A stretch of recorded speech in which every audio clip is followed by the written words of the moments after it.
In 1987, a man named Hironobu Sakaguchi was trying to make a turn-based role-playing game for the Famicom. He had pitched the project to his bosses at the company he worked at, Square, and they enthusiastically said no. Okay, no, that's obviously not the end of the story, but yeah, it might surprise you to know that Square, the company most known for RPGs today, didn't want to make an RPG. They were struggling financially at the time, and they didn't want to take a risk on a project like that because they thought it was too niche and wouldn't sell. But then, in 1986, a little game called Dragon Quest came out and was a massive hit. Square figured they could ride that game's coattails, and thus, Sakaguchi was allowed to assemble a team and begin work on what would become Final Fantasy. This game saw release in Japan in December of 1987, but got a very late localization, not seeing release in the West until July of 1990. By then, Final Fantasy III had already come out for the Famicom in Japan, and they were already starting work on Final Fantasy IV for the Super Famicom, which became Final Fantasy II over here, but I'm not even gonna get into that headache. Final Fantasy is one of the biggest franchises in all of gaming, and with it being an anthology series, you can jump in pretty much anywhere and you'll have a good time. But I enjoy tracking the progression of a series over time and seeing how it grows and improves. And I was in an NES mood anyway, so I figured it was about time I checked out the original game. I'm sure it'll show its age in places, but I can usually adapt pretty well to old gameplay systems, and whatever it is, I'm prepared for something old school, so let's not waste any more time. Let's dive in to Final Fantasy.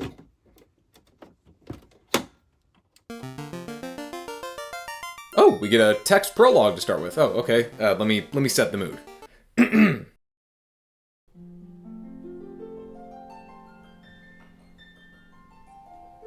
The world is veiled in darkness. The wind stops, the sea is wild, and the earth begins to rot. The people wait, their only hope, a prophecy. When the world is in darkness, 4 warriors will come. After a long journey, 4 young warriors arrive, each holding an orb. Did I mention I'm a voice actor? Selecting new game, the first thing we have to do is make our party of 4. There are 6 classes to choose from: Fighter, Black Belt, Thief, Red Mage, White Mage, and Black Mage. So basically, 3 physical fighters and 3 magic users. The fun thing about this is that your party makeup can be literally anything, any combination, even multiples of the same class. You could have multiple thieves, multiple black mages, no mages at all, whatever you want. This also makes for fantastic replay value as well, experimenting with new party makeups or imposing challenges on yourself. Like, for example, here's a challenge: try to justify the existence of the Red Mage. I decided to take the D&D approach and ask my friends what they wanted to be. I already knew I wanted to be a black mage, and my friend Jackson said he wanted to be a white mage, so we already have 2 great magic users, and thus absolutely 0 use for this bitch. Zoe requested to be a thief, as that's the class she usually plays in RPGs. And lastly, in need of a good tank, my friend Camille offered to fill the role of fighter. But the names max out at only 4 characters, which is fine for everyone else, but Camille had to be shortened to Kami. Kind of a badass name, though.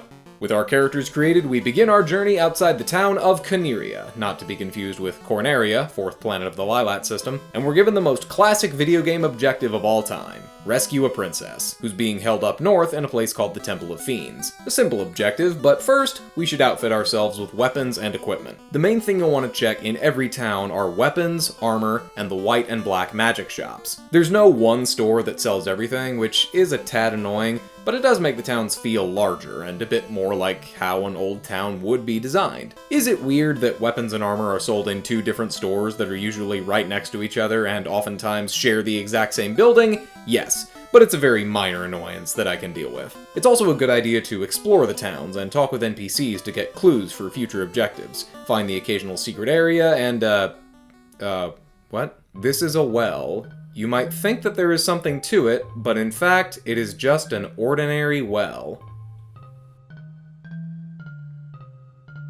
I don't trust you. Anyway, we need items. Trouble with that is, they cost money and we have next to none. So we're gonna have to make do with a few of the cheaper weapons and armor pieces. I considered it unwise to buy that many spells right out of the gate, so for that, we're gonna have to venture into the woods outside of town and engage in what every other RPG of the time was about: random battles.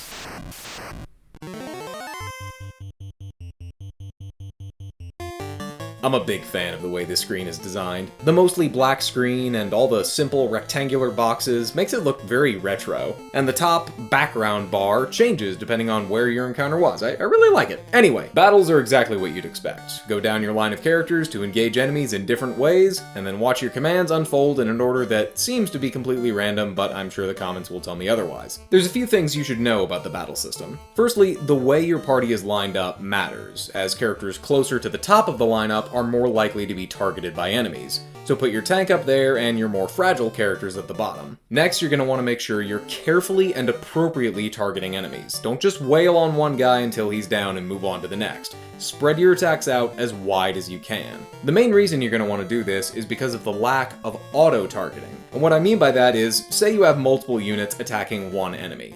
If that enemy is slain early in the turn, the next character up, instead of automatically targeting another enemy, will still be aiming for that now empty space, resulting in a completely wasted attack. So you have to be careful and strategize in each battle, and eventually you'll get so good at it that by the end game, you can just glance at the enemy lineup and have an immediate plan and execute it in the span of like 3 seconds. It's simple, but quite satisfying to see play out. One issue though, it can be slow.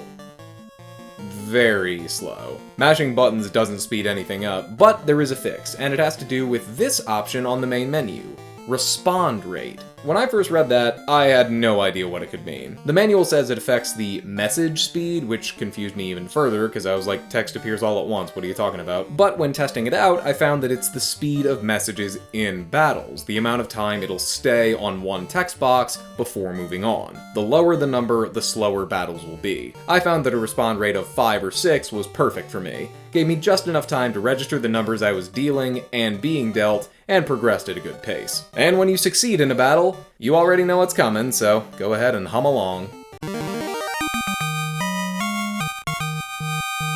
That jingle is pure bliss. This is one of those tunes that's so good it's transcended the realm of gaming and become an iconic part of pop culture. I'm sure there are some people who know this tune and don't even know that it's from Final Fantasy. It's a perfect victory theme. I'll talk more about the music a bit later, but for now, let's head back to town and get some spells. Fire, Sleep, and Lightning should do for our Black Mage, Cure, Harm, and Fog will do for our White Mage, and now, I think we're ready to rescue the princess.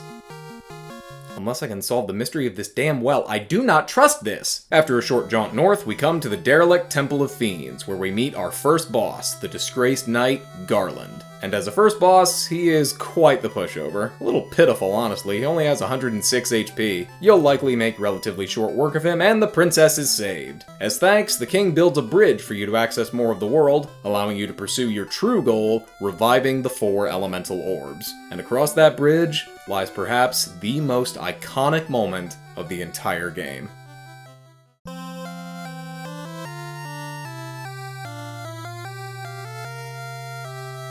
Hearing this song in its very first original form is such a uniquely powerful feeling. This song has embedded itself into gaming culture. Everybody knows it.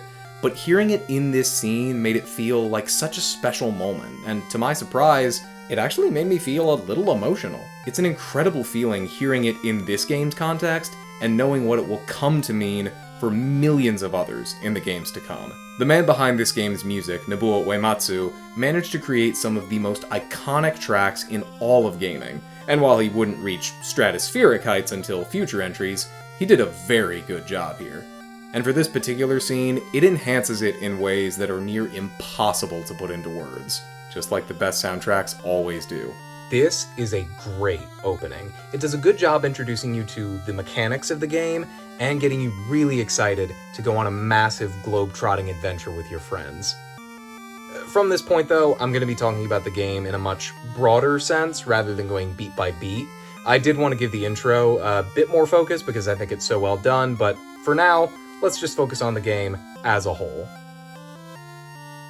And how fucking jank it is. Okay, so if you've played this game before but not this version, you might be confused. What are you talking about, jank? I hear you cry. I played the Pixel Remaster and it was exceptional. Well, there you go. You played the Pixel Remaster, which changes a bunch of things regarding balancing, leveling, magic, etc., but you did not play the original. And as it turns out, the original is programmed like hot dog water. So many parts of it are faulty or just straight up do not function properly, if they function at all. For instance, your characters have 5 main stats: strength, agility, intelligence, vitality, and luck. At least they have 5 on paper, but in practice, they only have 4, because the intelligence stat doesn't work at all. When you level up and see your intelligence increased, yeah, a number went up on one menu, but there is no line of code anywhere in the game that references a character's intelligence. This affects magic users greatly, essentially meaning that your spells never improve, and red mages are just as powerful spellcasters as white and black mages. How fucking dare they? Speaking of magic, there are quite a few spells here that just don't work. The spells Temper and Saber are meant to increase your attack power.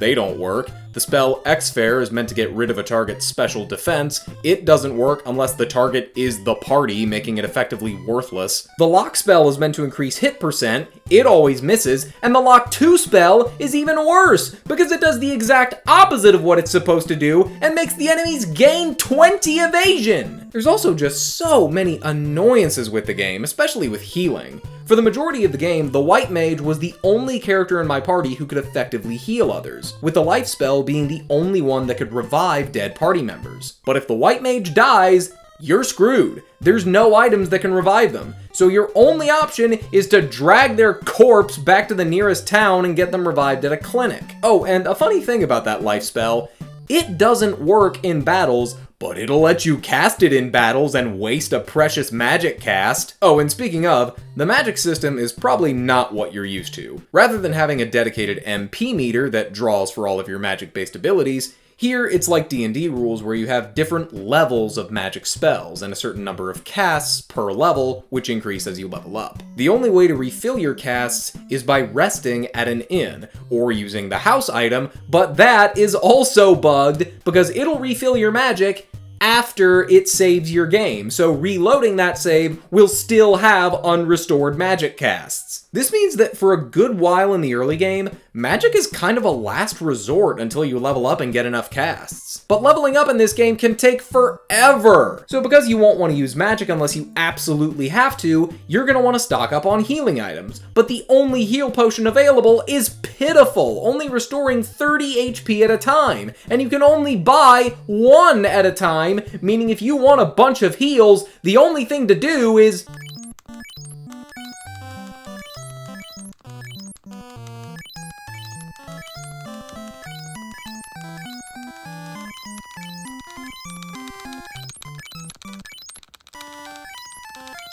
When you're finally ready to go into a dungeon, you're never ready. You're gonna need to do battles to level up, of course, but they'll whittle you down, and you'll use up precious resources to keep your party in shape. So for many of the early game dungeons, I entered and re-entered them repeatedly, essentially grinding on multiple runs until I felt comfortable enough to tackle the whole thing.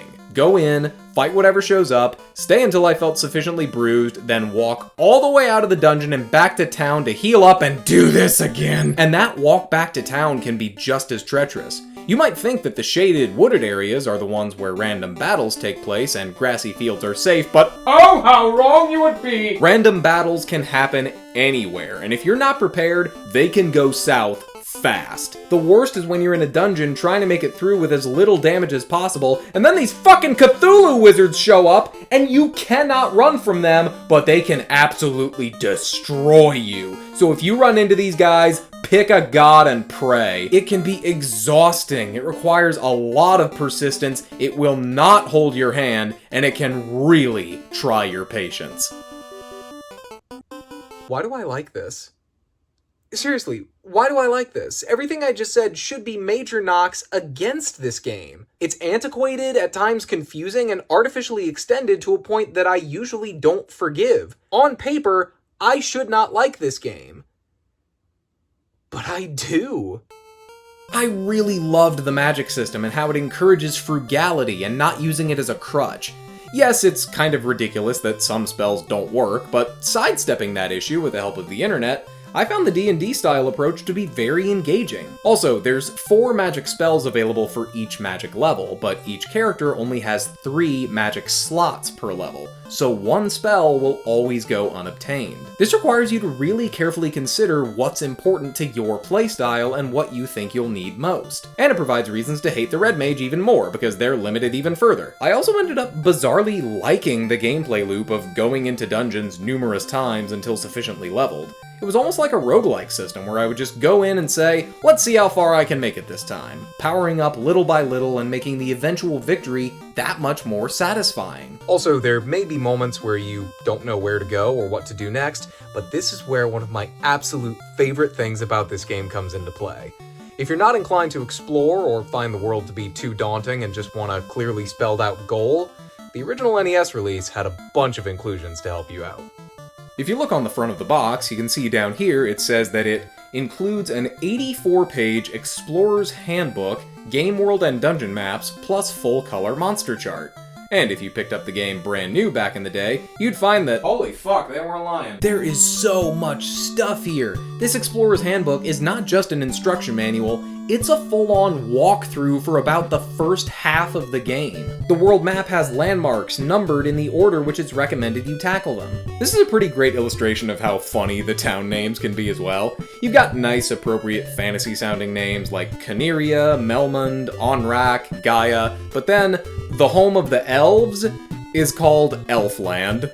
Dead serious. And the dwarves live in the Dwarf Cave. You can really tell this is the first entry in the series. I also consider this map to be pretty necessary, because the one in the game, well, they tried. The monster chart includes every single enemy in the game, even bosses, and includes their hit points, weaknesses, resistances, some of their attacks, all of which is helpful in a game where magic is such a precious resource. There's also this wonderful sheet with every spell, weapon, and armor piece in the entire game, which I also referenced constantly. Now, was this included because Square thought Americans were idiots? Probably, but as an idiot myself, I really appreciated these inclusions, and while I don't have them physically, I had them pulled up on my phone the whole time I was playing. You know what's hilarious, though, is that even in these sheets, there is still false information. Even in print, they couldn't escape the jank. Like, it says the ice spell targets the enemy party. That's not true, it's just one enemy. I already mentioned that Temper and Saber don't work, and there's also some information left out that would have been really nice to know. Like, I look at the armor section and I see the ribbon item. Every class can equip it, but it only offers 1 point of damage absorption, so why would I bother with it? Well, it turns out ribbons are secretly one of the best armor pieces in the game because it grants resistance to every single elemental attack. That would have been great to know before I sold one near the end of the game.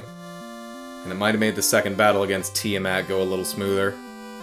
Oops. So yeah, you should probably play this game with the internet by your side so you can have access to information that's, you know, actually accurate. Especially since, like I said, the handbook only goes up to about the halfway point, cutting off when you get the airship. And it doesn't even tell you how to do the coolest thing in the game, class change. Once you get the airship, you can find a series of small islands in the north with caves on them. And if you venture inside, you'll find... Oh, look at him!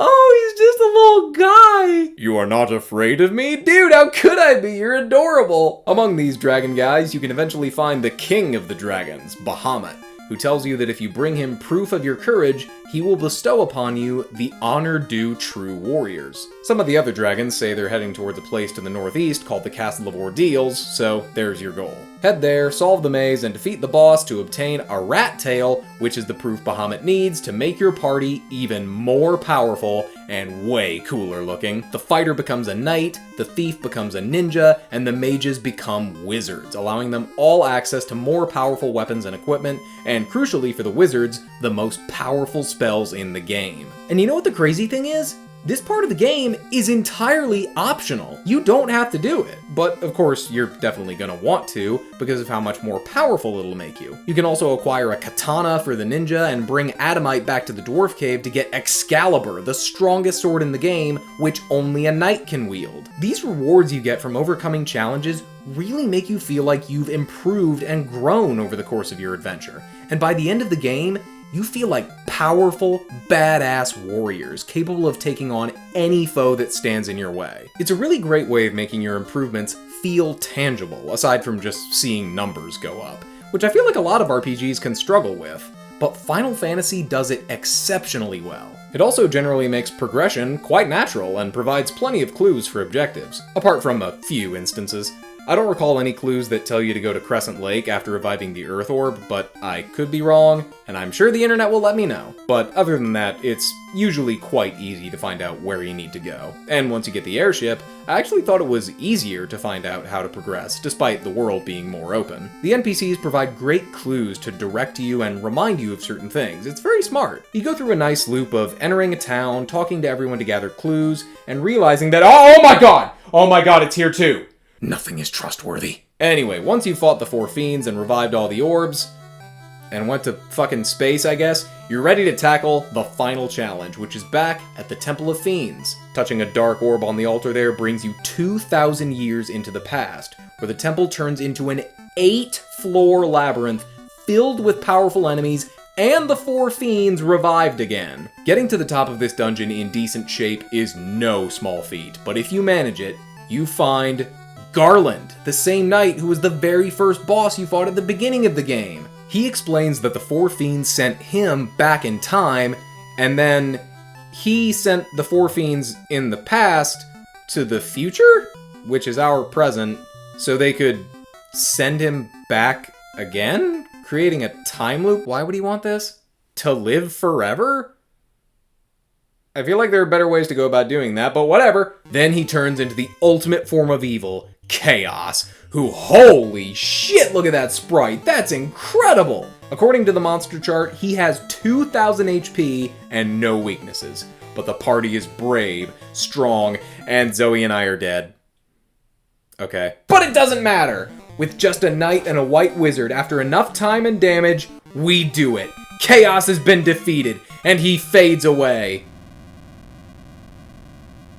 Eventually. He's going. He'll leave.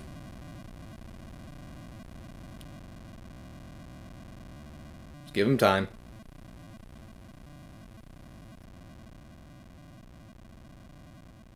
He's heading out. Almost there.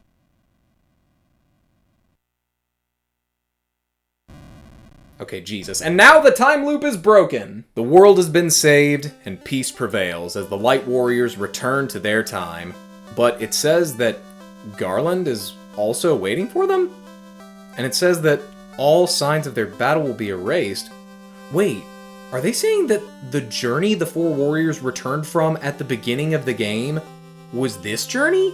That would explain why they're level 1, which would mean the time loop isn't closed. It's still going. And presumably will continue going on forever. The Light Warriors will continue to battle Chaos in an endless trial. But does the party know? Do they care? Are they unaware of the role that they're meant to play? Just continuing to fill that role because fate dictates it? Or are they aware, trapped in this hellish loop with no way to get out or change anything? I mean, it says the time loop is closed, but everything in my gut is telling me that it's not true, and the Light Warriors are cursed to a terrible fate, and I'm just gonna stop thinking about it and pretend everything's okay. If I pretend it doesn't exist, it can't bother me. Bye-bye. That was great! I really enjoyed that. You know, some of my friends told me it was a foolish idea starting with Final Fantasy I, saying that the games don't get good until 6 or 7, but I think that's completely false. I really loved going through this. I really had no idea how much I would love a retro RPG, and it took some getting used to, but once I did, it was really, really fun. So, do I recommend you play Final Fantasy? Well, if you're in the mood for a classic, old-school RPG, absolutely, emphatically, yes, I do. Do I recommend you play the NES version? No! God, no! Play literally any other version. Unless you're like me and you have a bizarrely high tolerance for antiquated and buggy RPG systems. I really had a lot of fun with this game. I think it's truly great. And you know, it's so rare that I finish a game now and I think to myself, I want more. But I did with Final Fantasy. And lucky for me, there's a lot more. I really got into this game and I had a great deal of fun with it, but, you know, I'm still in my NES mood, and I did say I want more, so how'd you feel about a Final Fantasy II video? Stay tuned.